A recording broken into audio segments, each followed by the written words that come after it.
Perfect. So thank you for everybody who's joined here on the webinar. For those of you who don't know who I am, speaking behind the webinar system here, I'm Ryan Jones, Rugby Development Manager with Rugby Ontario.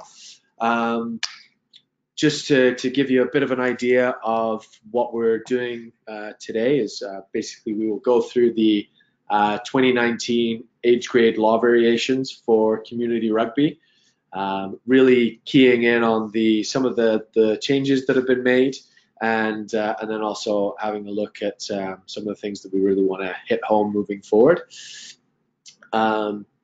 So what I'll do, for those of you who are watching this on the YouTube page, again, thank you for watching on there as well. And so what we'll do is I'll show you how to get to the age grade law variations first, and then we'll go through the document and then make sure that everybody is aware of what's going on and how the game, how we would like to see the game be played throughout the province and throughout the country. So if we go to, on the Rugby Ontario main page, youth programs, hit age grade variations.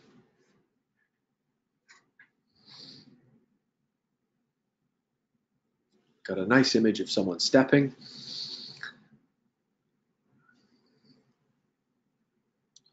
And then the variations will pop up in this screen right here. And you can flip through either by page here, or if we scroll up to the top, the PDF version is also available if we hit on this, if we hit this tab here. And then the document will pop up with in a downloadable PDF format. So at the top of the law variations document, see we've got, this is it's effective April 1st, 2019. So this will be adopted in 2019. In this document, we have the variations for under 7s, under 9s, under 11s, under 13s, under 15s, under 17s, and under 19s. When we do get to the older age groups, a lot of it is like U19's rugby, and there aren't many changes, variations, more so recommendations and options for coaches. And then this document is intended as an informational resource to the age grade variations for Rugby Canada. So I'm hoping early next week we'll have the game cards sent out as well that'll accompany this document, so we'll have everything on a nice little pretty picture for us. So first point, table of contents. So we'll go through a little bit of the vision and mission statement and some rule clarifications. We'll dive into the under 7 flag rugby, under 9 flag rugby, under 11 transition to contact, under 13s for limited numbers. We'll have a look at under 15s, and then under 15 for limited numbers, and then we'll briefly touch on U17 and U19, and then U17, U19 for limited numbers. Just an important note at the beginning of the document, if the variation is not listed in the document and there's a doubt about the law to apply, apply the World Rugby U19 laws of the game, apart from when we're playing flag rugby, and we would be applying contact versions of the game. So when we're playing flag rugby, it's flag rugby, so we're not going to apply the U19 laws of the game. So the vision and the mission statement. So the vision of the age grade law variations and the committee that was on this, building this law variations, simply to foster an inclusive, welcoming environment so that players of every shape, size, gender, age, ability, and skill level are able to participate in developmentally appropriate, controlled, competitive, and enjoyable games. And we'll use the game as the best teacher for teamwork, cooperation, respect between participants, coaches, players, officials, parents, and fans. And the mission is to use a player-centered, developmentally driven, and competition-supported model to continually assess, adapt, and improve age and developmentally appropriate law variations across Canada.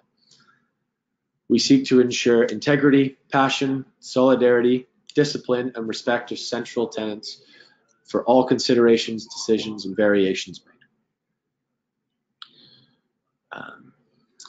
This next section will talk a little about some of the clarifications and some of the ideas and maybe some best practices that can be adopted into clubs and into the games this year. So one sort of clarification, one idea that we have is the idea that we want to implement the half a game project, which simply means every player is guaranteed to play a half a game every match day. So in the law considerations, half game minutes may be accumulated all at once, so playing one full half, or through rolling substitutions, which means they would play for a quarter and then they maybe come off and then go on for another quarter later on in the game. Really up to the coaches to decide. The next point, starting one game guarantee. So saying every player must start at least one game on a festival or competition day. The focus here is on development opportunities for all players in a variety of positions. And then just an idea of potentially playing different kinds of fixtures. For example, a triangular fixture or a quad fixture. So playing multiple shorter games, thinking about different opportunities for players to participate and get their games in different ways other than my club versus your club, my team versus your team. Maybe we have three teams at a competition and they each play a half against each other. So we play 3 halves of rugby. And then there's just a little bit of a explanation as to why we're using some of these models and some of the other nations that have been using that, which won't go into too much detail there. Next piece on the scrum. Another sort of best practice. So we want to try and limit the tolerance for scrum infringements to 2 to 3 resets per scrum in the older age grades. Younger age grades, we shouldn't be contesting. We'll go over that. And we just want to promote a faster game that increases ball and play time. The goal of this document, the goal of these law variations is to increase the amount of time kids can play rugby, which leads to the 30 seconds time limit for a scrum to be set once the call is made. Ensuring that safety is obviously very important and integral. If the 30-second time limit, if it goes to 45 seconds to start the year, or if it's a minute to start the year because players aren't comfortable in those situations, then that's not a problem. But we would like to try and enforce that 30-second time limit for scrums to be set and increase that ball and play time and increase the speed of the game. We were talking about lineouts. Exact same thing. We would like a maximum of 30 seconds for the attacking team to throw the ball in from a lineout from the AR's mark. Again, to speed up the game, increase ball and play time, and try and increase the intensity of the game. Next piece we'll talk about is tackle height. So we introduce contact at under 11s rugby, and then we play contact right the way up and through to senior rugby. This image here embedded in the document is really a best practice tool to use for referees and coaches who are refereeing youth rugby, under 11s and under 13s rugby, for example.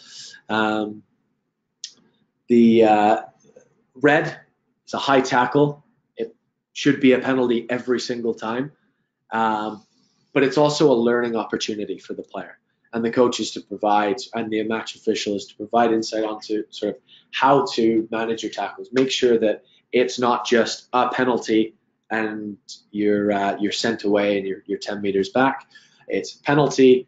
Make sure you keep your tackles low. Maybe there's a little bit of a coaching point for you in that environment. The yellow zone, it's a slightly high tackle around the chest or the midsection. In some cases, we'll play on. And a lot of times, we'll play on, apart from under 11s. We will talk about that. But we want to keep reminding the players about tackle height and tackle technique. And then the green zone at the bottom here is a low tackle around the legs, waist, or belly button. This is where we want to see most of our tackles happening right now. So we see in the image, we're in the yellow zone, so we would probably coach that player to maybe lower their tackle height moving forward. Last piece on the law recommendations. So in modified games, recognizing that in some places in Ontario and across Canada, we may not be able to play 15v15 or 13v13 rugby, depending on the age grade we're in. So some things to think about and some best practices here is just managing squad size. If a team is unable to field a squad size, maybe we drop the numbers so we're playing 10s instead of 15s, and maybe we play inside the 5-meter lines or inside the 15-meter lines instead of that. And also want to encourage teams sharing players in that environment as well. If you show up to a field and other teams don't have players, let's get players on the field so we can have a full game and the most amount of kids are playing rugby at a given time. Another piece here on substitutions, so no substitutions to be made prior to halftime unless there's an injury. Again, a best practice idea, recommendation. The idea behind this is we want to make sure that if a kid is starting, they're excited to start, and if we pull them off within 5 minutes, their experience probably isn't going to be as good as others, and we know that the most important thing for kids to develop and grow in rugby and to have fun is by playing. And the half a game laws have a little bit more information on that. And then the last piece here, infringements, 10-second time limit to play from penalty or a free kick. Again, a recommendation that may not be implemented in all competitions in Ontario, but maybe something that you want to adapt as a coach or as a club, as a team. And again, 10 seconds to play from a penalty or a free kick to increase the speed of thought of the player and then increase ball in play time. We're likely going to see a lot of players tap and go in this instance, which will probably see the ball in play quite a bit more. So what we'll do now, we'll go into the under 7 flag variation of the game. Again, I'll highlight some of the key points and some things that we want to really hit home, and then we'll move on to the next age grade. So playing numbers. So it's recommended that we play 4v4. So 4v4 is the recommendation because we want more touches on the ball, more kids engaging with play more often. And if we have more than 4 players on the field, we may see players disengaged. But 6v6 is the maximum for under 7s. Playing time, so if we were to play a single game, it would be 10 minutes per half. Most of our games are played at festivals, and we're saying that 7 minutes per half is the maximum to play at festival competitions, or if we're playing multiple games in a day. And then the maximum playing time for players is 60 minutes per day or per event. Rolling substitutions, we're allowing the coach on the field. They'll be using a size 3 ball. Pitch size, so 20 meters by 15 meters for the 4v4. Again, reinforcement here, less players means more players have the opportunity to touch the ball. And then for a 6v6 game, we'll make the field a little bit bigger as well. We also want to make sure that there's safety zones in between fields where possible. The match official is to be officiated by a coach, preferably, as we are trying to still teach the game to these players at this age. Scoring, 1 point per try. One key change this year is the knock-on. So at under 7s, we recognize that Kids aren't quite at the point where they can catch the ball consistently all of the time. And what we saw from some of the videos and some of the events that we were at across the country last year at this age group, and especially my experience in Ontario, when the whistle went, we lost kids. We're trying to herd the cats. The cats are going everywhere. So to try and limit that and to try and increase the flow of the game and really increase the fun of the game for kids who are 5, 6, 7 years old, we'll remove the knock-on and we play on. If there's multiple knock-ons in a row and it really kills the game or really kills that situation, then maybe we stop it or reset and play with a tap and pass, but really want to try and encourage continuous play. So if the ball's on the ground, let's let the kids pick it up and keep running. Equally, if players are diving on the ball, we're probably going to blow that up as well because it's a bit of a safety concern. The tackle at this age, as we said, it's flag, so it's pulling the flag. Defending team is to move to their side of the ball after flag is pulled. Not going to happen every time, but let's try and see if we can move those players back. And if they don't interfere with play and they don't interfere with the next pass, then that's fine. This is going to be chaos at under sevens, and it was last year and it will be this year. And we want to try and encourage those players handing the flag back. So at offside line, because it is a smaller field, it's a 3 meter, 3 meters back from a tap and pass restart. And then it's also the offside line, again, a very loose offside line at this age, but it's where the ball carrier stops after the flag is pulled, not where the flag is pulled. So we want to try and make sure that they're moving back beyond their own toes. And the ball carrier is allowed a maximum of 3 steps after a flag is pulled. There's no fending allowed. For any instance where we're restarting play, we'll see a tap and pass. There'll be no kicking for posts and no kicking in open play because the focus here is we're really trying to focus on the players being able to catch the ball, run with the ball, have fun with the ball in their hands. If we introduce kicking, we may start to lose players, again, trying to herd those cats. But it also may sort of lose the ball, and we may run into situations where we're trying to reset play once the ball is kicked. So no kicking at this age group. No scrummaging, no lineouts. Again, tap and pass for that situation. No rucks, no mauls. All penalties will be a tap and pass, and there's no scrum option from a penalty or a free kick. There is a yellow card at this age. If something does really happen that we need to manage, we can give that player a timeout, 2-minute timeout, sits out. It's a learning opportunity, but that player is replaced to maintain equal numbers, and then there's no red cards at this stage. And then we do have some diagrams for suggested field setups. By no means is this the only way to set up the field. In Alberta and in some other areas in Ontario, we saw multiple pitches on one field, much more than this, but this is sort of an idea of how we could set this up with using the rugby lines on the field. We also recognize that there are places where we're going to set up on soccer pitches or just on a patch of grass.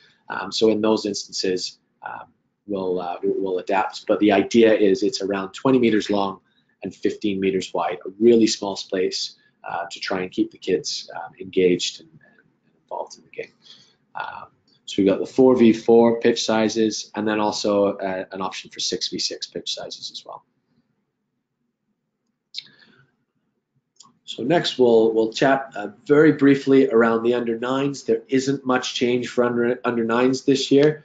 Playing numbers, recommending 6 players per team, 8-player maximum. We want all games to be played with equal numbers. For a single game competition, we'll have 12 to 15 minutes per half, and then for festivals, 7 minutes per half and 60 minutes per day or event for festivals. For any competition. Again, rolling substitutions. Coaches are allowed on the field. We'll use a size 3 ball. The pitch size a little bit bigger, a little bit more, a few more players on the field, and probably a higher skill level. We start to see some passing happening at this age, especially those players who've been playing for a couple of years. So we've got a little bit of a bigger pitch to play in there. Still want to have that 5-meter safety zone. The match official is again to be refereed by a game manager, a game coach. So it'll be a coach, preferably, who can actually manage that game on the field and not just bang out penalties after penalty after penalty. Scoring is worth 1 point. Knock-ons, we're going to apply the laws of the game for knock-ons, and we'll restart with a tap and pass. At the beginning of the year, maybe we're going to allow a few knock-ons. If it's a borderline forward pass, maybe we're going to let them play. But anything clear and obvious, we'll bring that back, and it'll be a teachable moment for those players. The tackle, there's just a little bit more around the flagpole at this age. Because again, they're a little bit older. We want to introduce the game at stages. So it's still a flag. The flag player may take 3 steps or have 3 seconds before the pass is made. And at this age, we're introducing 6 flags. So if 6 flags are pulled, on the 6th flag, the possession shall be turned over to the other team once that 6th flag is pulled. So it's flag 5, the flag is pulled, flag 6, turnover. The defensive flagging player cannot rejoin play until they've handed the flag back, and the person who's been flagged cannot rejoin play until their flag has been put back on their belt. And then a flag ball carrier can score if they're within 1 step from completing that action. Once again, the offside line is the 3-meter line. 3 meters back from a tap and pass. Once again, when the ball carrier is stopped, not where the flag is pulled. So the offside line in open play is when where the flag is pulled, where the ball carrier stops, not where the flag is pulled, and the ball carrier is allowed a maximum of 3 steps after that flag is pulled. No fending. Again, no kicking at this age. Recognizing that kids do enjoy kicking at this age. If in your practices you wanted to introduce a bit of kicking and say, hey, this is a part of rugby that you will be doing in future years, I encourage that, and I think we all encourage that and recommend that. But once we get into competitions, once we get into festivals and games, we'd like the focus to be on run, pass, catch. Can the kids catch the ball, recognize space, run, move, and pass the ball? We have some videos from last year where we saw a kickoff to start the game. The ball was kicked through the back of the in goal, and the kicking team was stopped. The receiving team had about a 30-meter run up to basically bust through the line. 1 flag was pulled. Sort of by chance, I think, and then 2 passes happened, and then a try was scored. So we want to really try and encourage more rugby happening, more touches on the ball, more opportunities for them to play in on the pitch and in that game environment, and keep that ball in play as much as possible, which is why we're not having kicking at this age. So it'll be a tap and pass for every restart. For scrums and lineouts, it's a tap and pass. There's no rucks, no mauls. And for penalties, it'll be a tap and pass And again, no scrum option from a penalty or a free kick. Yellow card, same situation. Timeout for 2 minutes, but there's no red cards as well at this age. And on a yellow card timeout, the player is to be replaced, and it's an option to give some feedback. And then again, just some suggested field setup size. If you recognize that field size is a bit too wide for 6v6, it is okay to shorten the field if all we're seeing is one player running around the outside and scoring tries all the time. We recognize that you have the freedom and the ability to see what's happening, and if we need to shrink the field or make the field wider, feel free to do so, but this is the recommended size. This is the size that we would like to play in this competition, this age grade. So next we'll talk a little bit about the under 11s, probably take a bit more time on this as we are transition to contact. So playing numbers for under 11s, 8v8 is recommended, 9v9 will be our maximum. And games must be played with equal numbers, just like every other age grade, and we want to balance the abilities of the players where possible. Playing time, so for a single game, 15 to 20 minutes per half, and then at festivals, 7 to 10 minutes per half. And then the maximum playing time for players is 70 minutes per day. Once again, rolling substitutions. Coaches on the field, so it's recommended because it is contact that we don't have a coach on the field. But at the beginning of the year, we may see some situations where coaches may need to be on the field to ensure that their players are safe. Maybe we're playing their first game, first contact game ever. So feel free to chat with each other as coaches on the sidelines about how you would like to go about that, if you would like to have coaches in addition to the referee on the field, in addition to the game coach or the game manager. Ball size, so we can use size 3 or size 4 balls. We have a festival format here, a festival pitch size of 35 meters by 30 meters. Recognizing that when we have festivals, we have to cram a lot of fields into a small space. And then for a single game, the field size will extend the length of the field to 60 meters, and we'll have it 35 meters wide. So a little bit more space on the sidelines, but quite a bit more length for those single games, if you would like. Again, safety zones is 5 meters between each field. Match officials, once again, we would like the game at this stage to be refereed by coaches or a game manager, simply because they are learning, and this is the first age that we're introducing contact.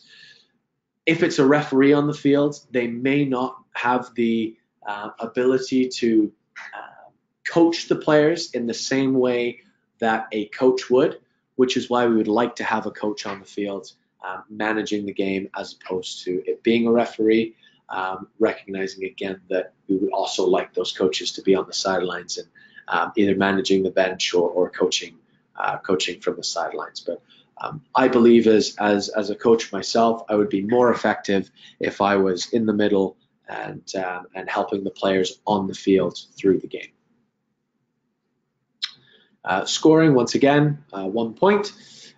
Knock-ons, as per laws of the game, and it's a 3v3 uncontested scrum, which we will talk about in a bit. The tackle. So the exact same situation as last year. Tackle should be below the waist, but we still want to use the World Rugby tackle definition with the caveat that all tackles should be made below the waist. So that red, amber, green zones are in effect.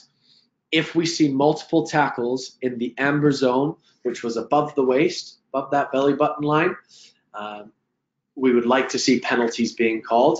And again, coaching those players through that situation and saying, as we say here, it's the responsibility of the game coach to manage high tackles and communicate with the players to lower the tackle height.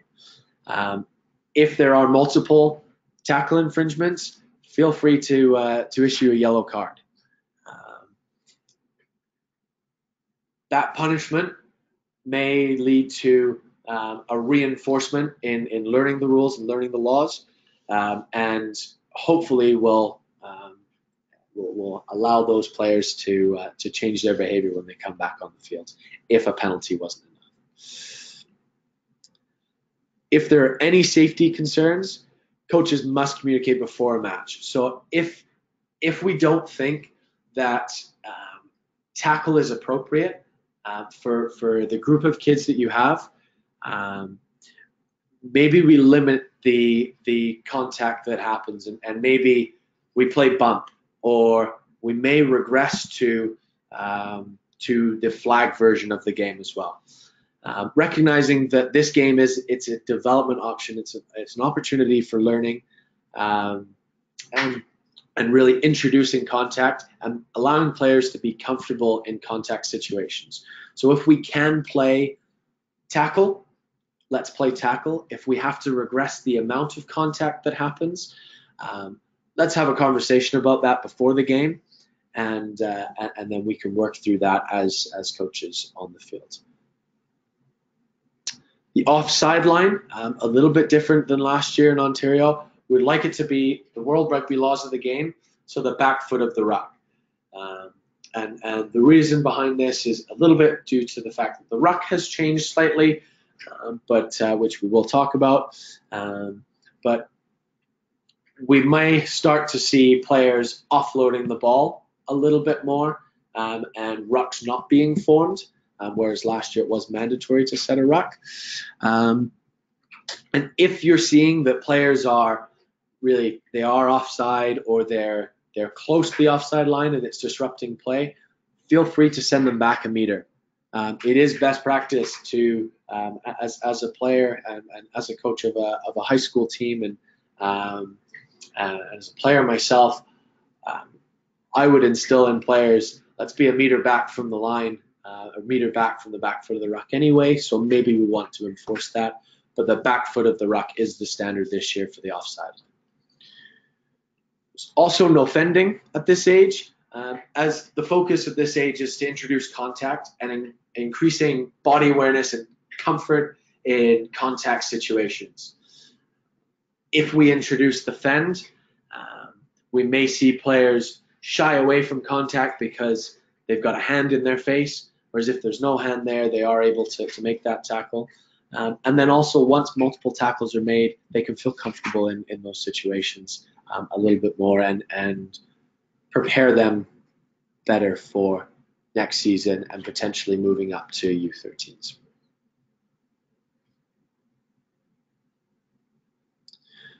Kicking at restarts. So a punt or a drop kick is acceptable, and it must travel 7 meters. Again, recognizing that the field is slightly smaller, so there isn't a 7 meter mark on the field, but it will be a sort of a referee's judgment. And we're saying that the kicking team may not advance until the ball has traveled 7 meters. So we want to allow those players to pick up the ball, have a look, and not be under immense amounts of pressure from that kickoff.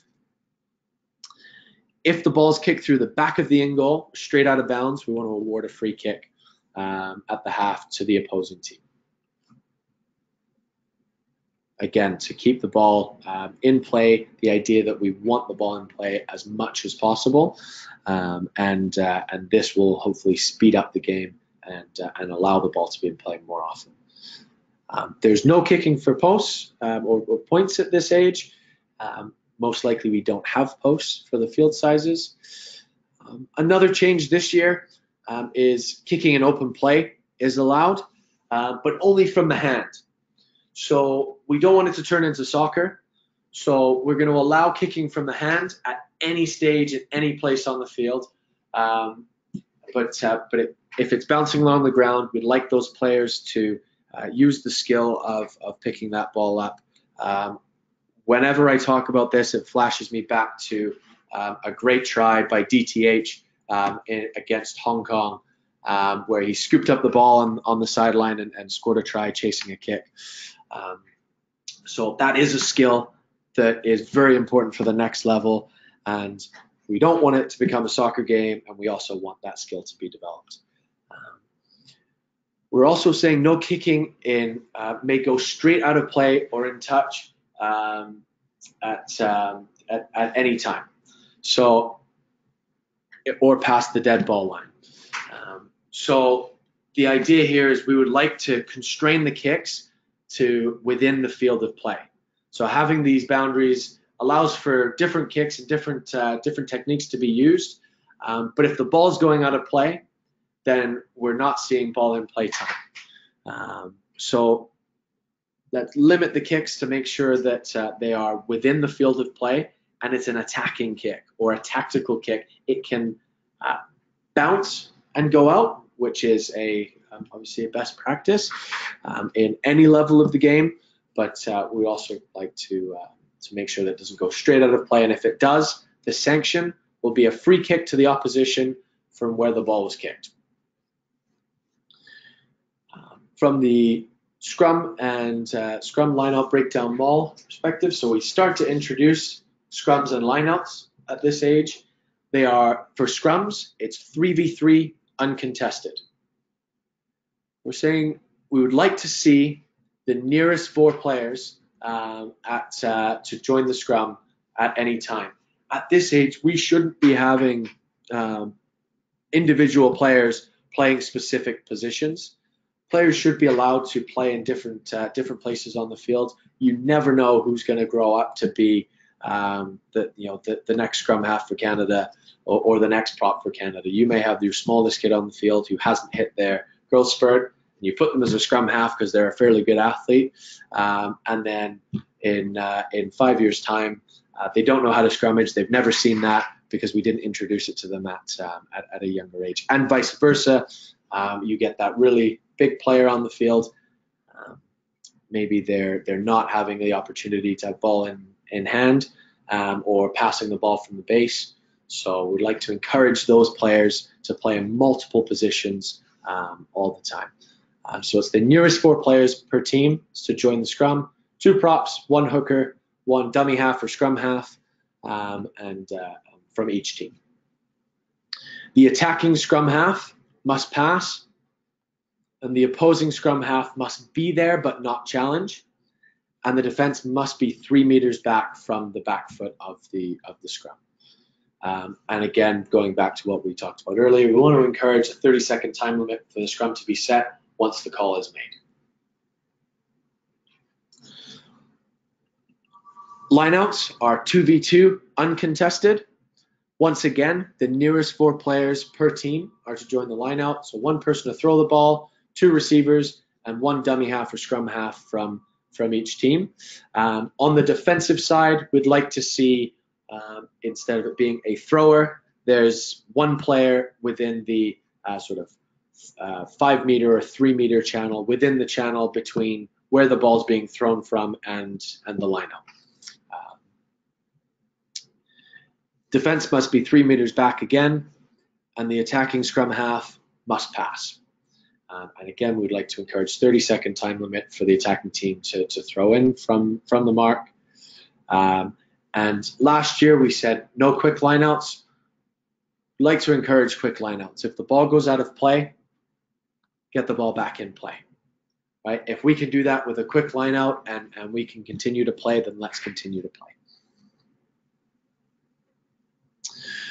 Next point, again, a bit of a change from last year, is the ruck.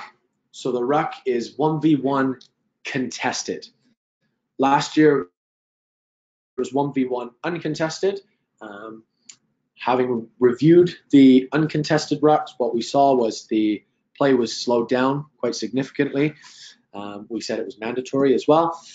And what we're likely to see are players who played the under-11 variation last year move up to under-13s where the ruck is live, and we'll see players stand there with their hands up just like they did in under-11s, and an under-13s player from last year will come in and likely perform a good, strong rucking technique to clear that player out, which may take that player by surprise. So to limit that situation moving forward, we're allowing a contest. We're having a contest at the ruck.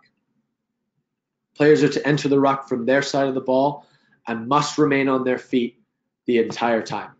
So if at any point in time players fall or lose their feet, if the ball is available, let's try and manage that and allow the ball to be played. We don't want to stop and have a penalty at that situation. Allow the ball to be played. But if in that case the ball is unplayable, then we'll have the attacking team or the non-offending team have a penalty because they'd be off their feet at a ruck. If a second player is to enter the ruck from the defensive team, that team must stop pushing and allow the attacking team to win. We want to encourage a fast game. If no ruck is formed or there's no players around, move that ball. Let's play on. Play on as much as we possibly can. And then players on the defensive team are allowed to turn the ball over, poach the ball, if no ruck is formed. If there's a ruck formed, then you would have to win by pushing. You're not allowed to have your hands in the ruck. Again, let's try and manage those situations. So if a player does try and put their hand on the ball, we'll try and coach them out of it and ask them to not touch the ball, leave the ball alone if they're engaged in a ruck, and then we can play on. There are no mauls at this age. Penalties are tap and pass, and so it should be used for all infringements. No kicking for touch or kicking for points, and we want to. The idea there is we want to promote quick thinking and quick play when a penalty is awarded. We'd like players to tap and go. Penalties called, back cues in my head, I'm going to attack, continuing that ball in play time. And we'll also have no requesting a scrum from a penalty or a free kick, as scrummaging is uncontested 3v3 and not a priority for this age group. Yellow cards, again, are involved in this age. At a festival, we'll have a 2-minute timeout. In a single game, we'll have a 5-minute timeout. And again, they sit out for a short period of time to allow for coach's feedback. And again, it's a learning opportunity. And that player is to be replaced to maintain equal numbers. And there's no red cards at under 11s. Some suggested field setup options. So for the 8v8 version, 35 meters long by 30 meters wide, we can fit 4 fields on the pitch with those sizes. It may seem a bit short, but that just means more tries are going to get scored. And the width, again, the idea with it being less wide is so that we can see more controlled tackles happening, and they're not sprinting around players, and the defense is allowed to. We're allowing the defense to giving the defense a little bit more of an advantage because they're not playing on a wider pitch, so they're not as spread out. And then for 9v9 for single game, 60 meters long by 35 meters wide. Again, a little bit longer, a little bit more like what we're going to see at progressing into under 13s.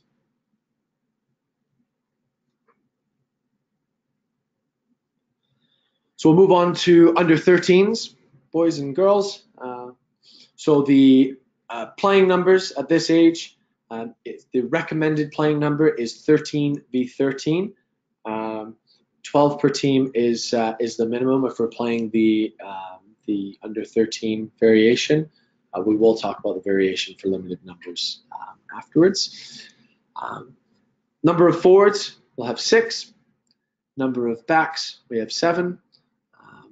And so we'll talk about the scrum, but the scrum will be 3 front row players, 2 second row players, and an 8-man.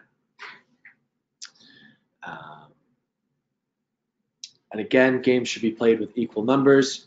And if you're unable to field a 13-a-side squad, have a conversation with other coaches. Again, best practice there. Maybe we can borrow players at festivals, or we can shrink the field size and play a different variation. Playing time for a single game, 25 minutes per half, or an option for 12.5-minute quarters. For festivals or multiple games, 10 to 15 minutes per half, depending on the festival. The maximum playing time for players in a day is 70 minutes. Substitutions are rolling and can be made at any stoppage in play. We do not want to see coaches on the field at this stage unless there is a situation where coaches may need to be on the field for a safety situation or anything like that.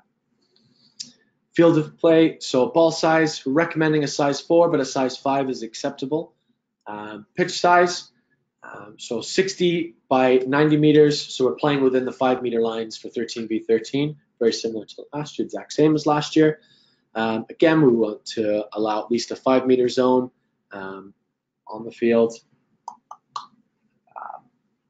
We would like to have the match official be a accredited, appointed referee where possible, but a coach is acceptable if agreed upon. There may be times where your club will play a exhibition game and we can't find a referee. If that is the case, a coach is okay to go on and referee at this age. Scoring, apply World Rugby laws of the game. Knock-ons, we're going to apply World Rugby laws of the game. The tackle, we will have a tackle. Once again, progressing from under 11s. Tackle must be below the shoulders, just like in any other version of the game. Red, amber, green zones are in effect as well. So we will still want to manage those tackles. If we start to see tackles slip up, we'll try and manage those tackles to make sure the players are tackling in the green zone. And like we say here, it's the responsibility of the referee or the game coach to manage the high tackles, communicate to the player to lower the tackle height, and issue a yellow card timeout for repeated tackle infringements. The offside line is the back foot of the ruck. Another change this year, I think fairly popular change, is fending is allowed, but the fend cannot come in contact with the head or neck. It must be at the chest or shoulder area only.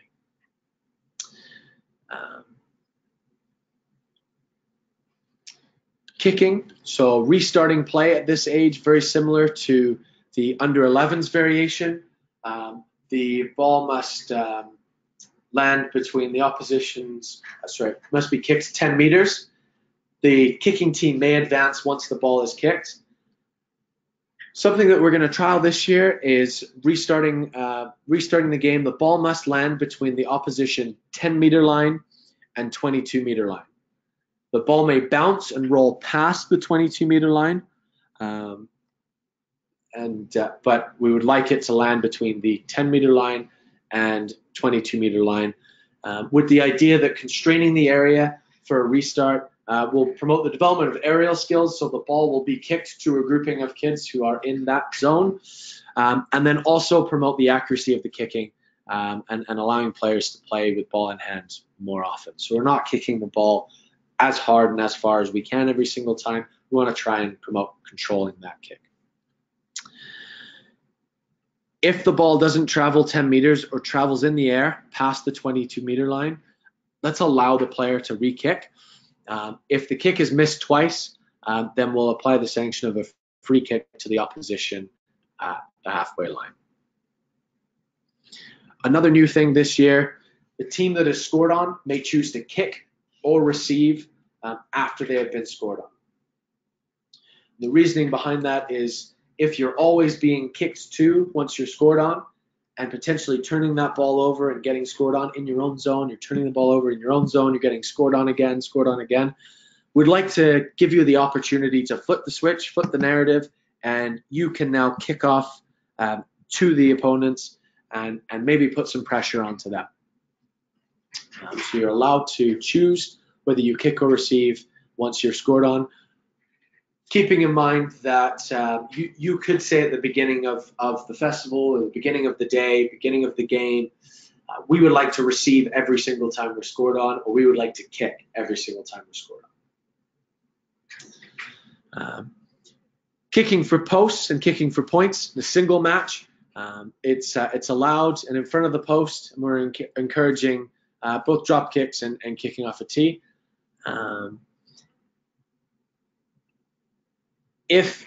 So what we saw last year was a kick after a try at under 13s took between 1.5 minutes and 2.5 minutes from the time the ball got scored, the try got scored, to the ball coming back into play. So a note in here, maybe encouraging that we don't necessarily kick, and with the idea that we get the ball back in play as often, as quickly as we possibly can. But also, it is allowed to kick at this age. At festivals, we'd like to see the kicks be taken within 60 seconds of the try being scored. And then also no kicking for posts on penalties as well. Kicking in open play. So kicking is allowed at any stage, whether the ball's in your hands, on the ground, at this age. So all types of kicking is allowed and encouraged.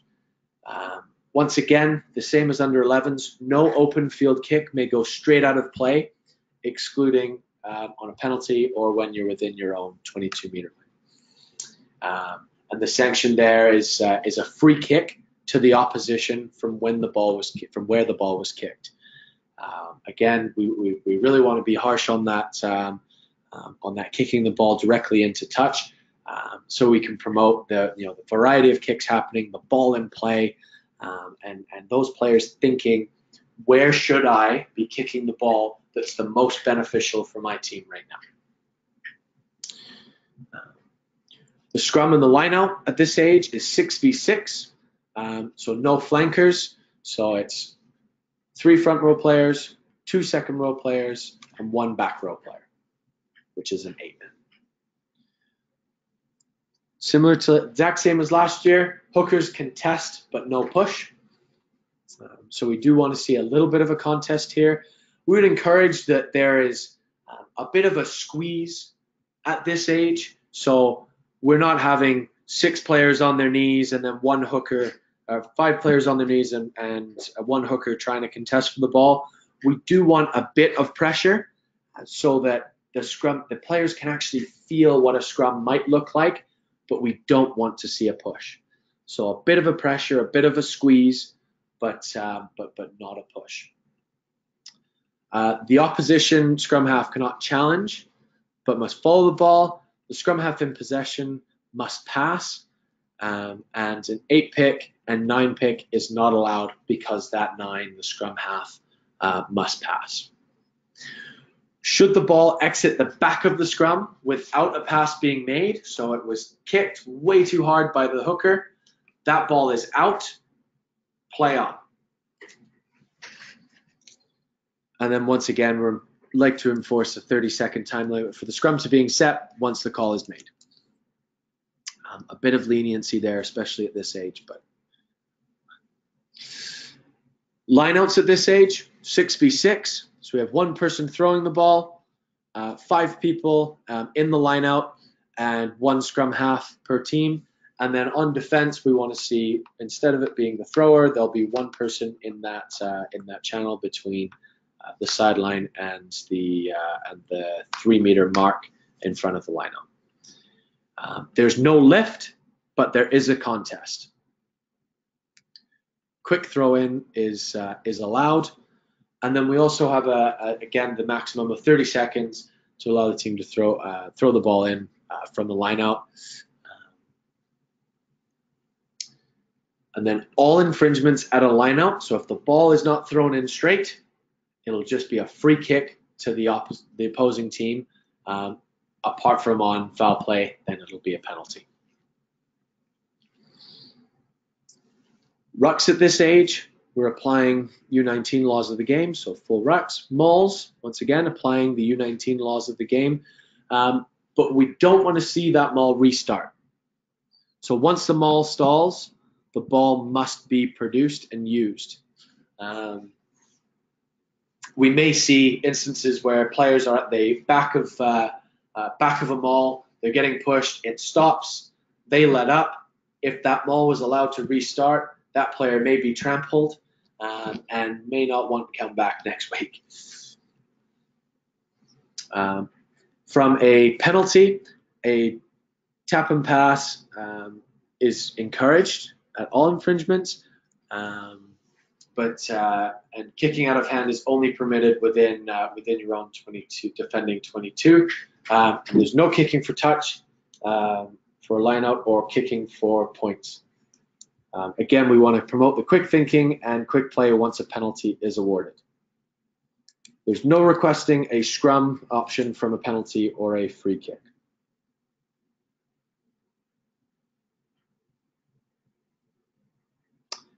Backtrack, we can kick for touch for a line out. So we are allowing a kick for touch at a line out at a penalty at this age. Yellow card, once again, same as the under 11s for a festival. It's 2 minutes. For a single match, it's 5 minutes, and the player sits out for a short period of time, learning opportunity. Nothing changes there. And then we are also including a red card as well at this age. There are some instances where players do get very heated. If a punch is thrown, whether it lands or doesn't land, that should be an automatic red card. We do not want to see any of that this year, but red cards are allowed. But that player is to be replaced to keep equal numbers. And then this is the field size for under 13s.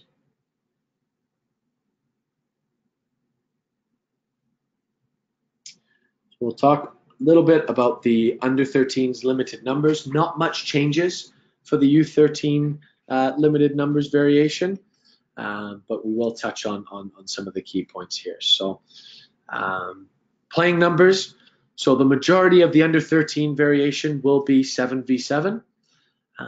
But we may also see instances where teams show up and there's enough players for 8 or 9 players. So we do have the option to throw on more players if that is an option for you, if there are enough players there. But 7v7 will be the standard in Ontario. And more information about that will be sent out by Mark Kellington as well, who's our competitions coordinator. Playing time, so the maximum playing time for players is 70 minutes a day. 7 aside, like see 7 minutes per half, 8 aside, 10 minutes per half, and then 9 to 11 aside, 10 to 15 minutes per half.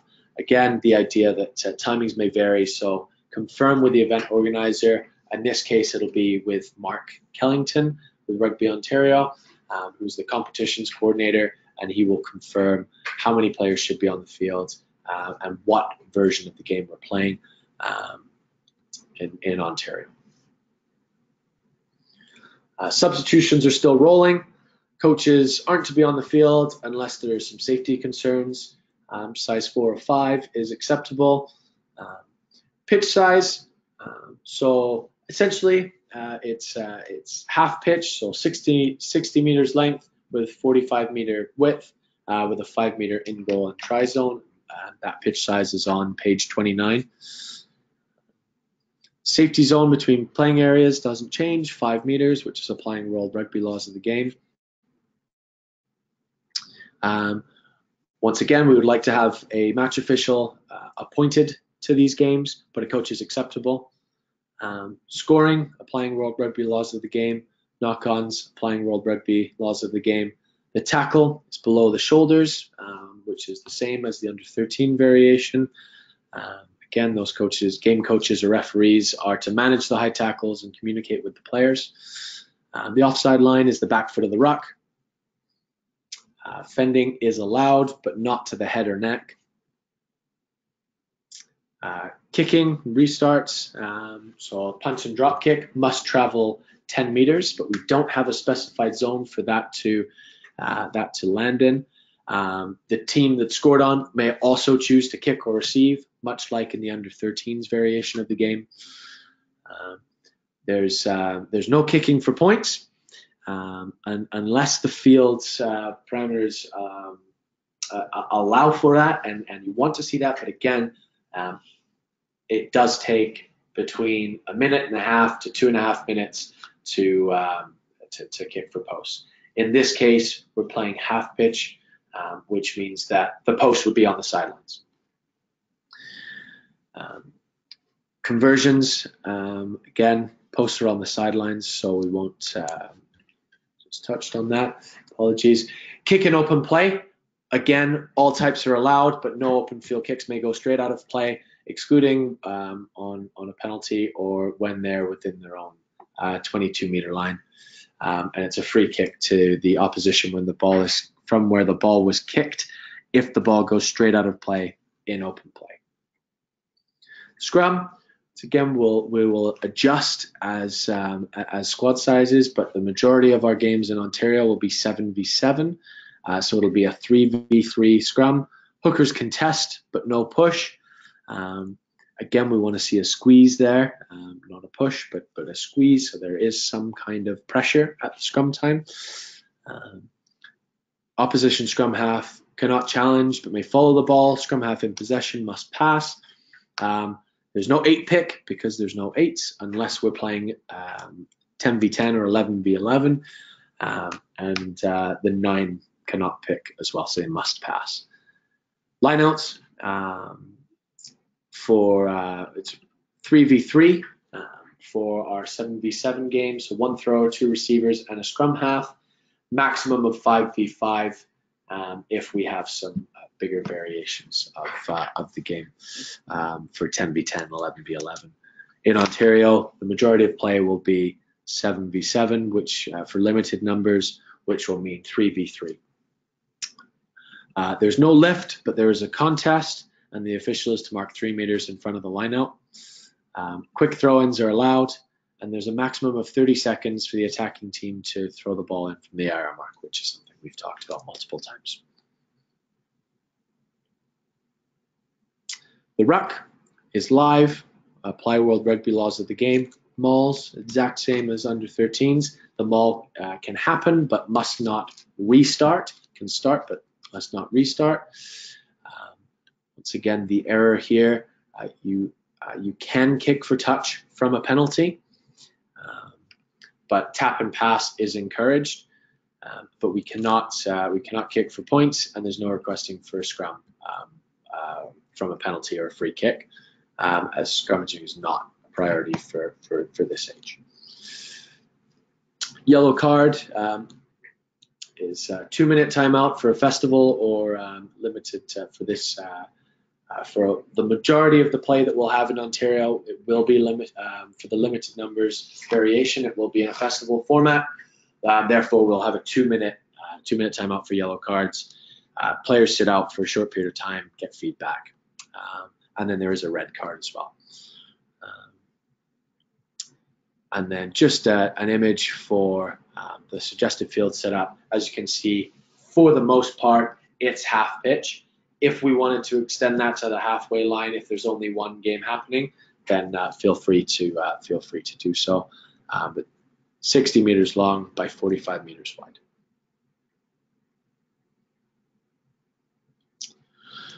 So the next piece we will touch on is the under 15s and the under 19s, under 17s and under 19s. I will not go through the variation for limited numbers because it's very, very similar. But we will talk, especially at the U15, some of the areas that we'll be looking for from this age group from a safety perspective. For the most part, the game is the same as senior rugby. It's 15v15. We'd like to see 8 forwards, 7 backs. minimum 12 per team. If teams show up without the right amount of players, and a game wouldn't happen if you didn't lend them players, or the game would be severely lopsided, then we're strongly encouraging teams to lend players or match numbers at this age group. Playing time, so for single games, 30 minutes per half. At festivals, it's 20 minutes. Rolling substitutions, no coaches on the field unless it's a safety concern. We really would like to see the players only on the field, but recognizing that at the beginning of the year, we may need to see a coach, especially in exhibition competitions. Pitch is full size, applying World Rugby laws of the game for the playing area. So we're playing on a full size pitch. It should be happening anyway. The match official is to be an accredited referee that should be appointed. Scoring, knock-ons are the same. Tackle is full tackle. That is an error. That is a miss. It is full tackle, but the red, amber, green zones are in effect. The offside line, we're applying World Rugby laws of the game, allowing fending, kickoffs. So something that is can be used and can be enforced by a coach this year is you may restart and try to enforce the idea that you must kick between the 10-meter line and the 22-meter line.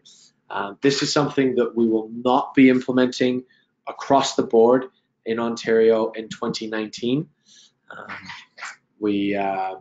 It's something that we don't feel like we have the ability and capacity to educate all referees, all coaches on this. In future, if this goes well in other parts of the country, we may look to implement that. So this is a recommendation at this age, and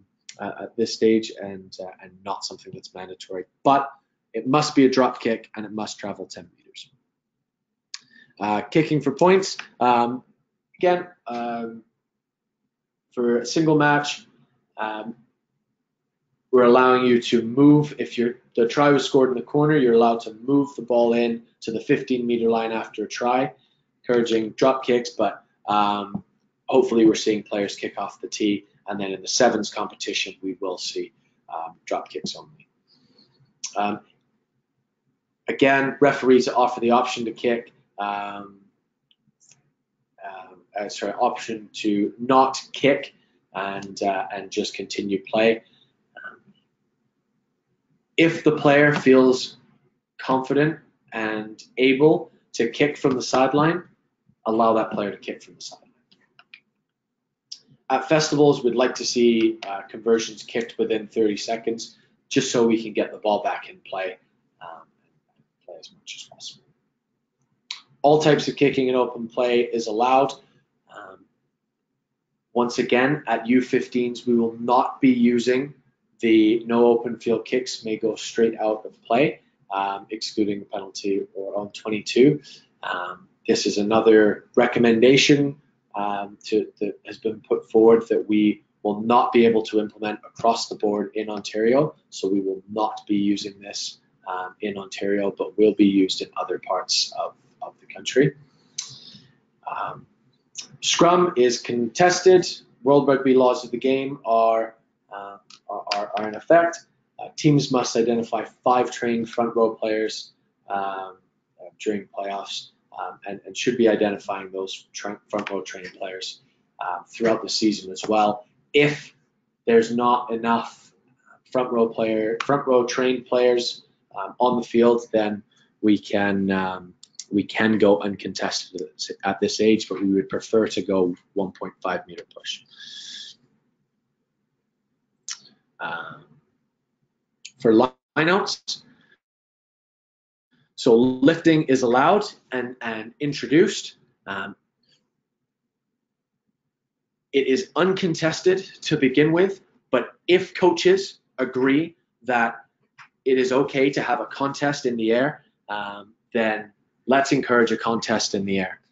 if we deem that to be appropriate. We would like players to progress to that, but this is the first time that we're introducing lifting in a lineout, so let's make sure that it is safe before we introduce a contest.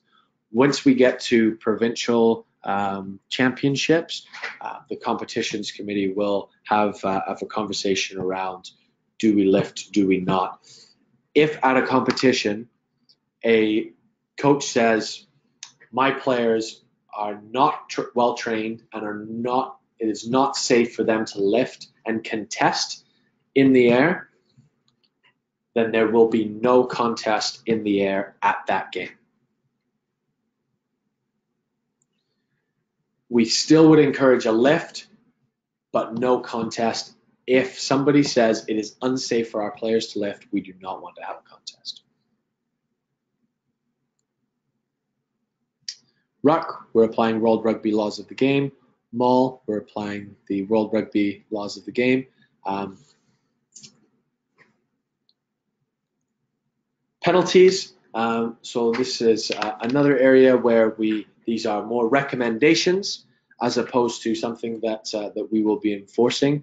So if you would like to kick for posts, you can kick for posts. We would encourage that tap and pass happens. And again, requesting a scrum option from a penalty or free kick really would slow down the game. So we would like to see tap and pass happen, but we can kick for touch and kick for post if you would like to. Again, these are national variations that will be adopted nationally. We don't feel like in Ontario we will have the ability to educate everybody at the U15 age, everybody involved, to make sure that this is consistent across the board. So penalties will be as per laws of the game.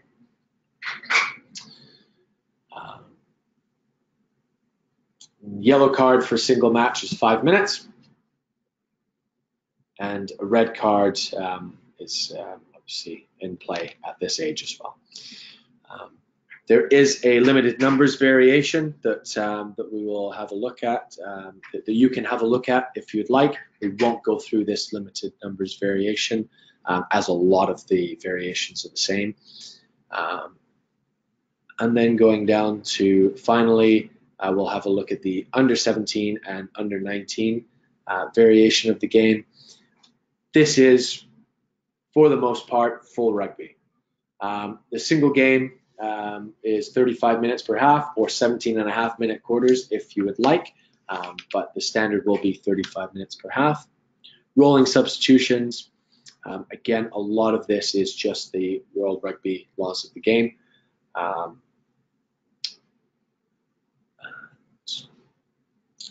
There will be some considerations and some things that we will post on here. For example, the restart section, we will make it very clear that that will not be enforced in Ontario, but can be used as a recommendation.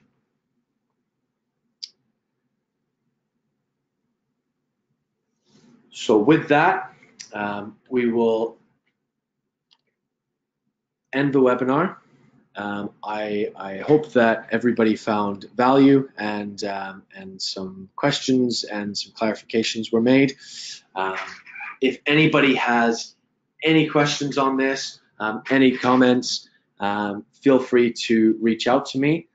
I will be correcting some of those small errors and some of those pieces in the variations that we have missed. That we've talked about on this webinar. So thank you very much for being a part of this. Once again, if you're listening to this on YouTube, thank you once again. If anybody has any questions, please email me at rjones@rugbyontario.com. Thank you very much and have a great night.